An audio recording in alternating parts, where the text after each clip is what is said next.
राजनांदगांव की खैरागढ़ विधानसभा सीट पर चुनाव के लिए नामांकन का आज आखिरी दिन है। ये बड़ी खबर आपको बता रहे हैं। बीजेपी के कोमल जंघेल और जनता कांग्रेस छत्तीसगढ़ के नरेंद्र सोनी आज अपना पर्चा दाखिल करेंगे। कांग्रेस की यशोदा वर्मा ने कल मुख्यमंत्री भूपेश बघेल की मौजूदगी में नामांकन दाखिल कर दिया। खैरागढ़ में 12 अप्रैल को मतदान होना है, 16 को नतीजे आएंगे। ये सीट जनता कांग्रेस छत्तीसगढ़ के विधायक देवव्रत सिंह के निधन से खाली हुई थी।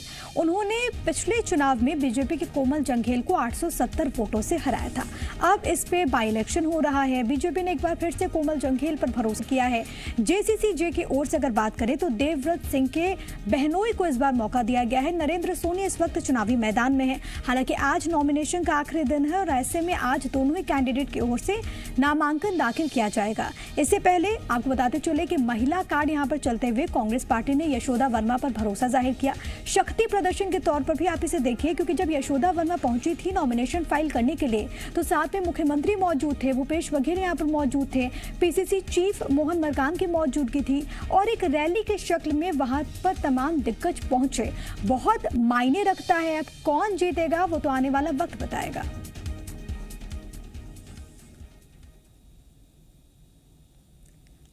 वहीं छत्तीसगढ़ के आबकारी मंत्री कवासी लखमा ने खैरागढ़ विधानसभा उपचुनाव में कांग्रेस की जीत का दावा किया। कवासी लखमा ने कहा कि खैरागढ़ में जनता ने कांग्रेस को जिताने का मन बना लिया, क्योंकि वहां के लोग भूपेश सरकार के कामकाज से बेहद खुश हैं। कवासी लखमा ने कहा कि भले ही कांग्रेस लोकसभा और विधानसभा चुनाव में खैरागढ़ विधानसभा क्षेत्र में पीछे रही, लेकिन कांग्रेस पूरी चुनौती के साथ उपचुनाव लड़ेगी और भूपेश सरकार के 3 साल के कामकाज का लेखा जोखा लेकर जनता के बीच जाया जाएगा।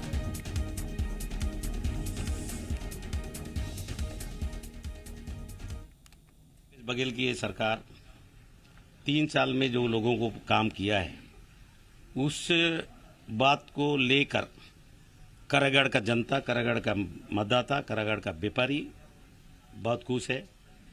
और ये चुनाव सोनिया गांधी के हाथ को मजबूत करने का पूरा तरह से वहाँ के जनता मन बना चुका है, कांग्रेस पार्टी को जितवाएगी।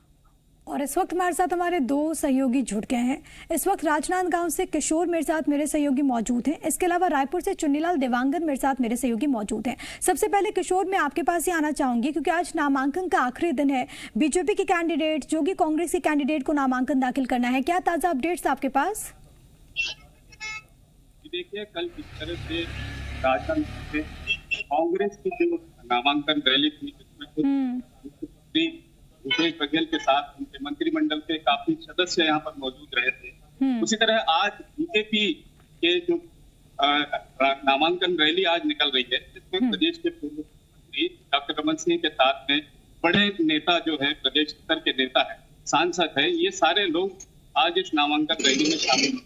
आज आखिरी दिन है नामांकन का। बीजेपी के कोमल जंघेल को यहाँ पर मैदान में उतारा गया है। वे आज नामांकन दाखिल करेंगे। काफी तादाद में यहाँ पर कार्यकर्ता है, उनके जो नेता है, ये रैली की शक्ल में आज निर्वाचन कार्यालय पहुंच रहे हैं और वहां पर ये नामांकन दाखिल करेंगे। इससे पहले डॉक्टर रमन सिंह ने राजनांदगांव में कार्यालय में उन्होंने कार्यकर्ताओं को बूस्ट किया है, कार्यकर्ताओं को चार्ज किया है। उनका कहना है कि अब खैरागढ़ में जिस तरह की जो सरकार बनी है, जिस तरह की जो सरकार ने 3 साल में जो काम किए हैं, वो देखने के बाद अब जनता तय करेगी कि वहां पर किस तरह के काम किशोर, यानी कि शक्ति प्रदर्शन के तौर पर इसे भी देखा जा रहा है, क्योंकि बीजेपी के भी तमाम जो दिग्गज चेहरे हैं वो इस वक्त रैली की शक्ल में पहुंच रहे हैं और फिर नॉमिनेशन फाइल होगा। सबसे बड़ी बात और दिलचस्प बात यह है कि जिस चेहरे पर भरोसा जाहिर किया गया है वो पिछले चुनाव में 870 वोटों से हार गए थे। क्या इस बार कुछ पासा बदल जाएगा? और दिलचस्प ये भी है कि पूर्व मुख्यमंत्री का ये गठ रहा है। मेरे साथ चुन्नीलाल देवांगन भी मेरे सहयोगी लगातार बने हुए रायपुर से। चुन्नीलाल, लगातार दावों का दौर देखने को मिल रहा है। बीजेपी के अपने दावे हैं, जोगी कांग्रेस के अपने दावे हैं। इस बीच कांग्रेस का यह कहना है कि अभी तक बाई इलेक्शंस में जितनी जीत हासिल की, एक बार फिर से हैट्रिक लगाने को कांग्रेस पार्टी तैयार है। जी बिल्कुल प्रिया, 2018 में जो चुनाव हुए थे, 2018 के चुनाव के नतीजों पर अगर गौर किया जाए तो देवव्रत सिंह जो है वो चुनाव जीते थे खैरागढ़ से और बीजेपी के जो प्रत्याशी हैं वो मामूली अंतर से पीछे रह गए थे। 870 वोटों का अंतर देखने को मिला था।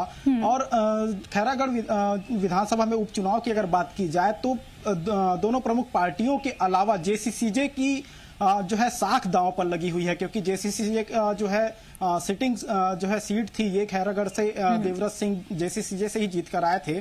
तो इस तौर पे अगर देखा जाए, क्योंकि राजनांदगांव का जो क्षेत्र है वो पूर्व मुख्यमंत्री रमन सिंह का ही क्षेत्र माना जाता है, उसमें एक बड़ी पैठ जो है रमन सिंह की मानी जाती है। और लेकिन जिस तरह से कांग्रेस कमान संभाली हुई है खैरागढ़ उपचुनाव को लेकर, तो ये स्थितियां अभी त्रिकोणीय नजर आ रही है, क्योंकि जिस तरह उपचुनाव के जो वोटिंग के तारीख नजदीक आते जाएंगे तो ये जो है दिलचस्प होता जाएगा, क्योंकि जिस तरह से बीजेपी ने प्रभारियों की भी नियुक्ति की है, मंडल स्तर पर प्रभारी नियुक्त किए गए हैं, जिसमें नेता प्रतिपक्ष धर्मलाल कौशिक के अलावा 3 पूर्व मंत्री जो है उनको कमान सौंपी गई है, मंडल स्तर पर तैनात किया गया है। ये पहली बार ऐसा देखने को मिला है कि पूर्व मंत्रियों की तैनाती मंडल स्तर पर की गई है। तो कुल मिलाकर अगर देखा जाए तो खैरागढ़ उपचुनाव जो है वो तीनों पार्टियों के लिए बिल्कुल। और इस बीच सवाल ये है कि खैरा का ये गढ़ किसका होगा, जवाब 16 अप्रैल को मिलेगा।